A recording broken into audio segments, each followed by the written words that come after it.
Let me tell you something that took me years to understand, and it changed everything.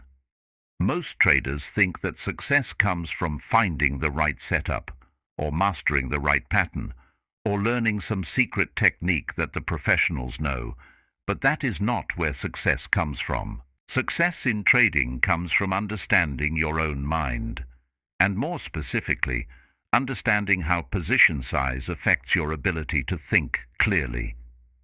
I spent decades working with traders, successful ones, struggling ones, brilliant ones who failed, average ones who succeeded, and I noticed something consistent. The traders who survived were not necessarily the smartest. They were not the ones with the most complex systems. They were the ones who understood the relationship between risk and psychological clarity.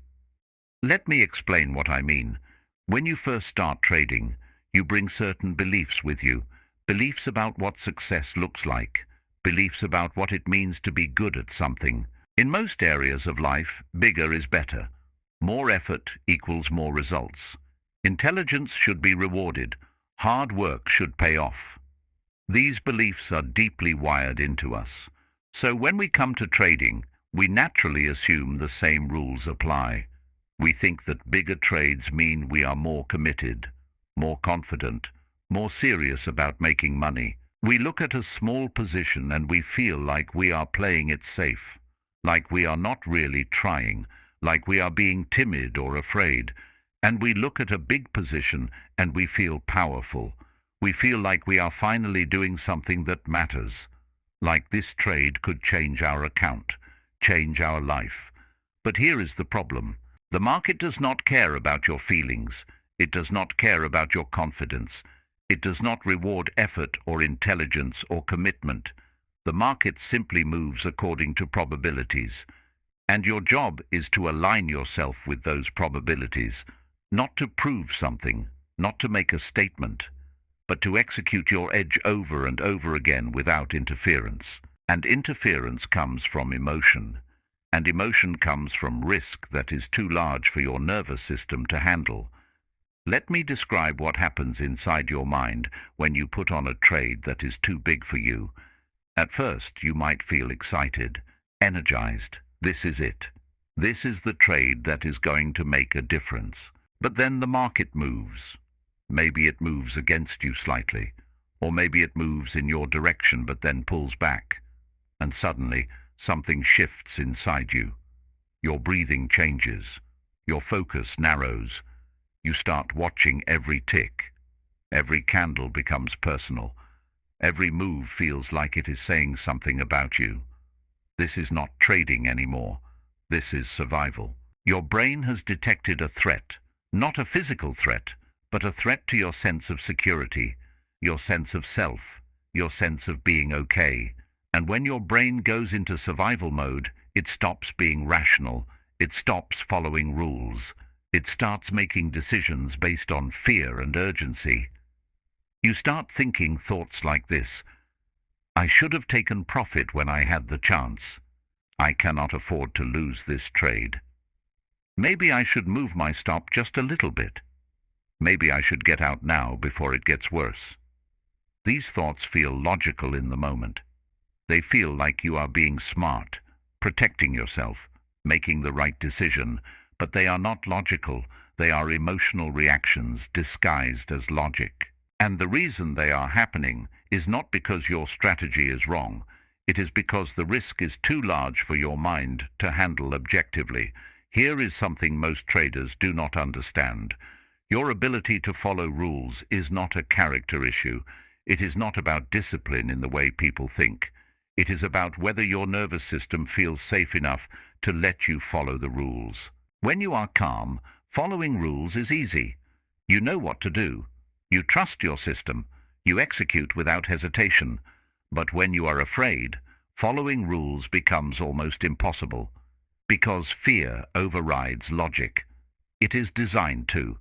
That is how survival works. If you are being chased by a predator, you do not stop and think about the best strategy. You run. You react. You do whatever feels necessary in the moment to survive.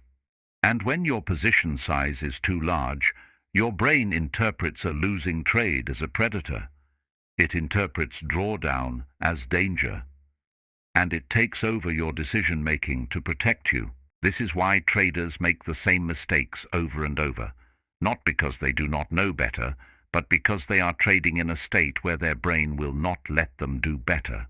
Let me walk you through the most common mistakes that come from oversized risk, because I saw these patterns in almost every struggling trader I worked with.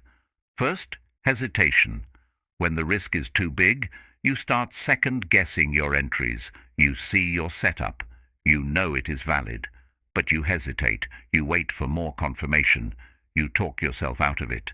And then the trade works, and you feel frustrated, angry at yourself. So you promise to take the next one. But the next one also feels risky.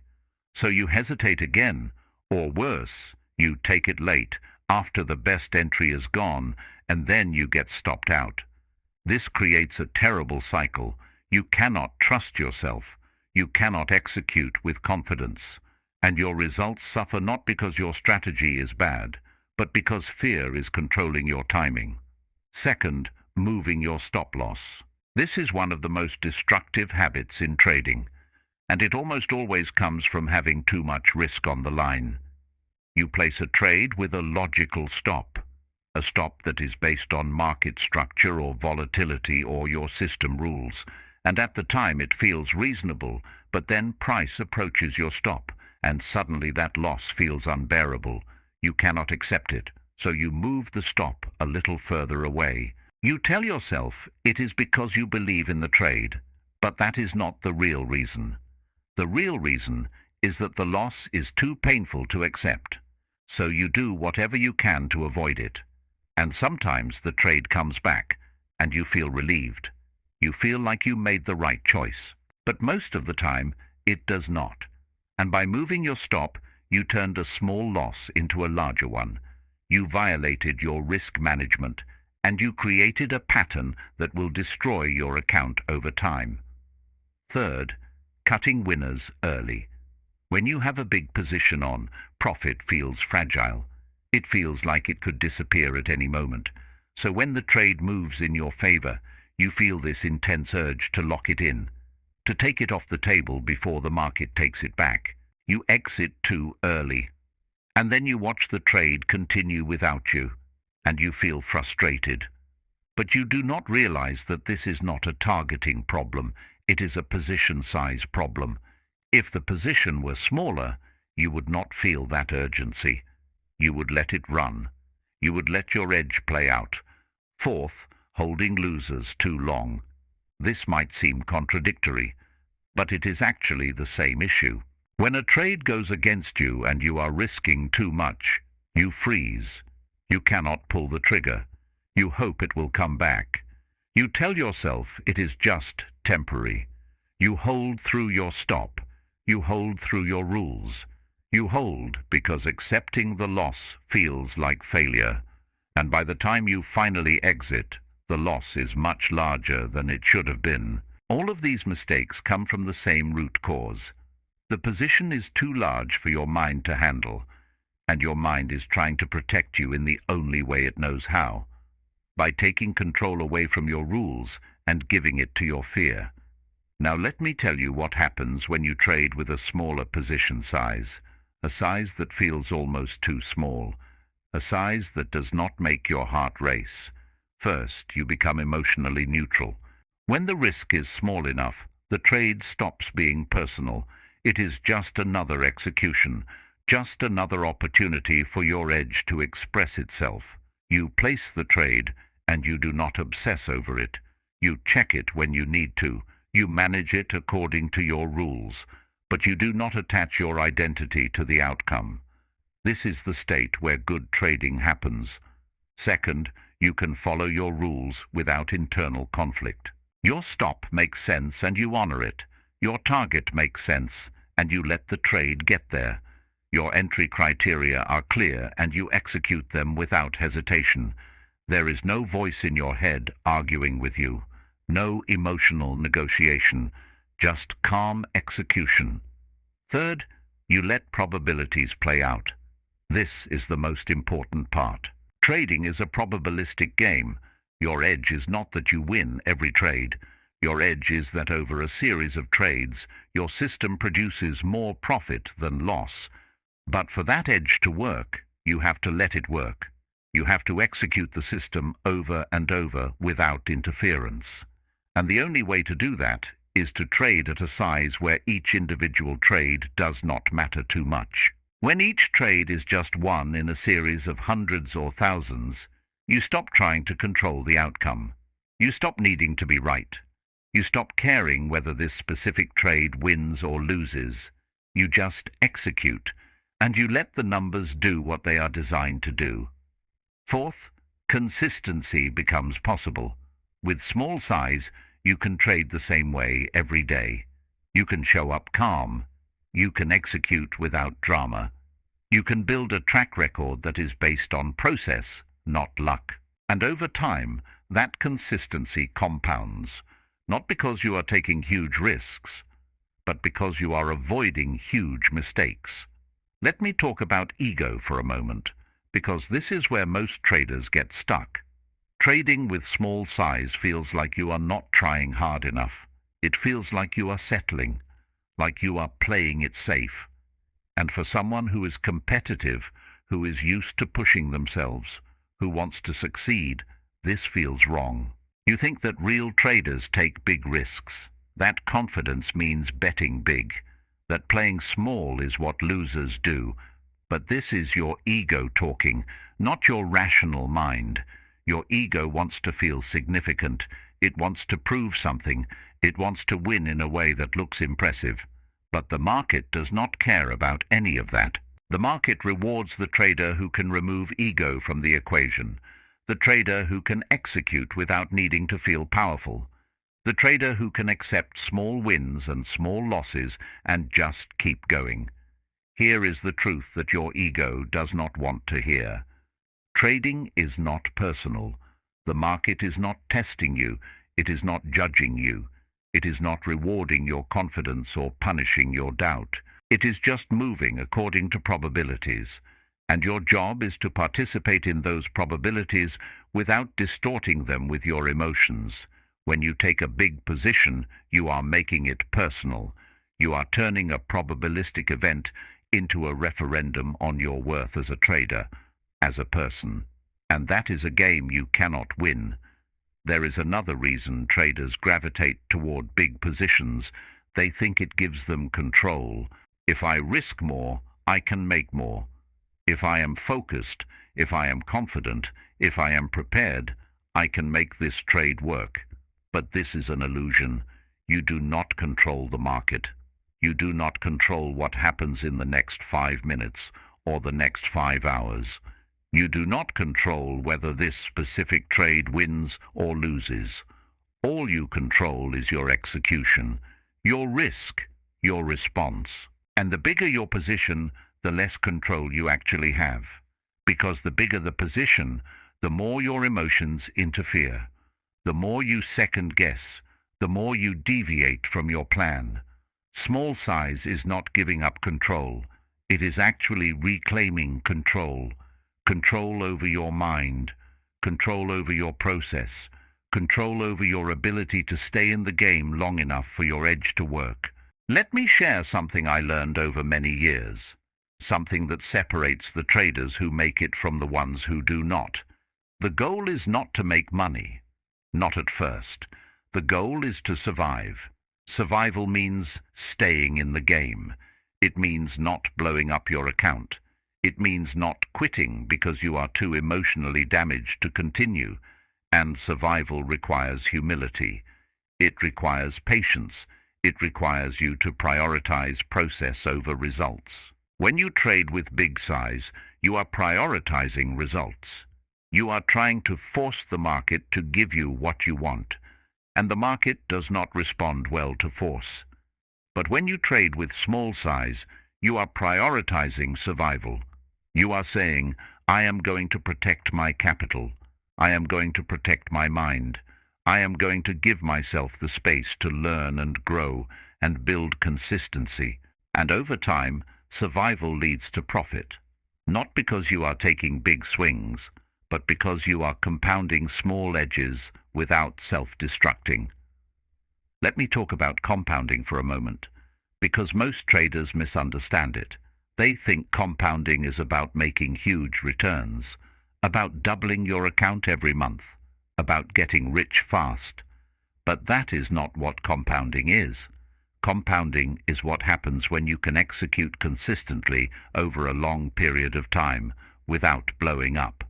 It is the natural result of staying in the game, of not making catastrophic mistakes, of letting your edge express itself over hundreds or thousands of trades. And the only way to do that is to trade at a size that allows you to stay calm, to stay rational, to stay consistent. When you are trading too big, you interrupt the compounding process. You have a good week, then you give it all back in one bad trade. You build your account, then you destroy it trying to force a big win. But when you trade small, you create the conditions for compounding to actually work, because you are not sabotaging yourself. You are not letting fear or greed derail your process. You are just showing up, day after day, trade after trade, letting the numbers do their thing. And over time, that adds up to something significant. Not because any one trade was significant, but because you were able to stay in the game long enough for the edge to work. Here is something I want you to really understand. Your edge is not about being right. It is about what happens over a series of trades. A good system might win 50 or 60 or 70% of the time, but even a 70% win rate means you lose 30% of the time, and if you are trading too big, those losses will destroy you. They will shake your confidence. They will make you question your system. They will cause you to deviate from your rules. But if you are trading small, those losses are just part of the process. They do not hurt. They do not mean anything. They are just data points in a larger statistical outcome. And when you can accept losses as part of the process, you stop trying to avoid them. You stop moving your stops. You stop hesitating. You stop cutting winners early to avoid potential losses. You just execute, and you let the probabilities play out. And that is when your edge starts working, not because you forced it, but because you stopped interfering with it. Let me tell you what I learned from watching successful traders. They are not the ones who have the most exciting stories. They are not the ones who made a fortune on one trade. They are not the ones who took huge risks and got lucky. They are the ones who are still here, still trading, still consistent, still calm. They are durable, and durability comes from trading in a way that does not burn you out, that does not trigger your worst impulses, that does not put you in a position where one mistake can end your career. Excitement is overrated. Excitement is what gets traders into trouble, because excitement is just another word for emotional intensity. And emotional intensity is the opposite of what you need to trade well. What you need is calm, clarity, consistency, and you get that by trading at a size that feels boring, a size that does not spike your adrenaline, a size that lets you focus on execution instead of outcomes. Let me bring this all together. Trading is not about making money, not directly. Trading is about executing a process that has an edge, a process that works over time. And your job is not to control the outcome of each trade. Your job is to execute the process as cleanly as possible, without interference, without deviation, without letting your emotions hijack your decisions. And the only way to do that is to remove the emotional intensity from your trades. And the only way to remove the emotional intensity is to trade at a size that does not trigger your survival instincts. When the risk is small, you can focus on the process. You can ask yourself, did I follow my rules? Did I execute my system? Did I manage the trade the way I was supposed to? And if the answer is yes, then the trade was a success, regardless of whether it made money or lost money.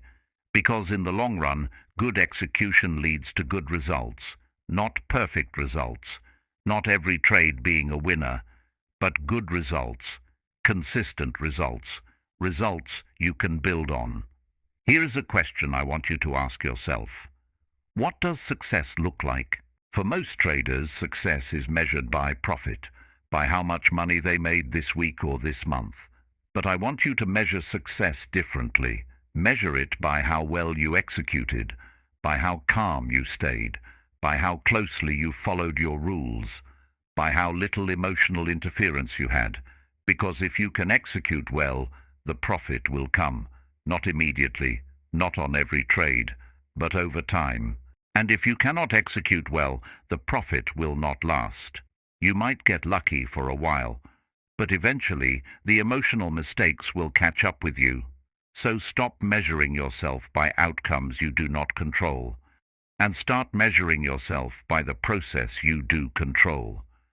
Did you trade at a size that allowed you to think clearly? Did you follow your rules? Did you manage your risk the way you were supposed to? If yes, then you succeeded, even if the trade lost money, because you are building the habits that lead to long-term success. Let me tell you what happens when you finally embrace small position sizes. You feel free, free from the constant anxiety, free from the obsessive monitoring, free from the fear of ruin. You can place a trade and walk away. You can let it work without needing to control it. You can take a loss without feeling devastated. And that freedom changes everything. Because when you are free from fear, you can finally trade the way you are supposed to. You can see the market clearly. You can execute without hesitation. You can follow your plan without internal conflict. And that is when trading becomes what it is supposed to be. Not a battle, not a test of your worth, but a calm, methodical execution of a process that has an edge. I want to leave you with this. Trading is hard enough without making it harder on yourself. The market is unpredictable. Your edge is probabilistic. The outcomes of individual trades are random, but your process does not have to be random. Your execution does not have to be chaotic. Your emotions do not have to control you. You can create an environment where good trading is possible, where you can execute your system without interference, where you can let your edge work over time. And that environment starts with position size. Trade small, smaller than feels significant, smaller than feels exciting, small enough that you can stay calm, small enough that you can follow your rules, small enough that you can survive, because survival is the foundation of everything else. And if you can survive long enough, with enough consistency, the results will take care of themselves, not because you forced them, but because you created the conditions where your edge could finally express itself. That is the truth about position size, and it is the truth that will change your trading if you let it.